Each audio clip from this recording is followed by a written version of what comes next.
Mga hero na dapat i-revamp or palakasin. Part 1. Una na dyan ay si Yin. Ang na-revamp lang kasi ay yung Eren skin niya. Ang tagal kong inantay yung Attack on Titan na bumalik, kaya naman kinuha ko na agad yung skin. Naka 11 na draws ako pero sulit na sulit talaga. Ang ganda ng skin na to. Mas nakakatakot na yung Titan, wala na ba namang shorts tapos nag-uusok pa.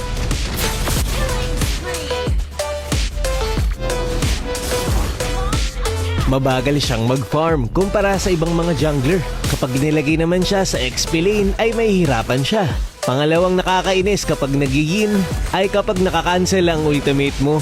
Yung tipong nakast mo na tapos nakancel lang ng kalaban yung ultimate mo. Kaya kailangan mo pang mag-build ng Winter Crown para lang hindi makancel ng kalaban ng ultimate mo. Wala pa tuloy gumagamit sa kanya sa MPLPH. Ang kailangan lang siguro na lang i-buff dito ay yung range ng ultimate niya. Kahit sana medyo layuan yung cast range nito para hindi mo na kailangan pumasok lagi or lumalim para lang maultihan yung kalaban. Or kahit gawin lang nilang immune yung casting ng ultimate niya para hindi makancel. Malakas yun, kaya lang ang daling i-micro kapag kalaban mo. By the way nga pala guys, punta kayo dito sa Friend Fest.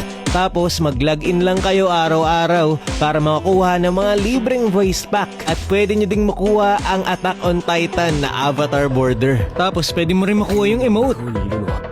Solid to guys, wag nyong palagpasin.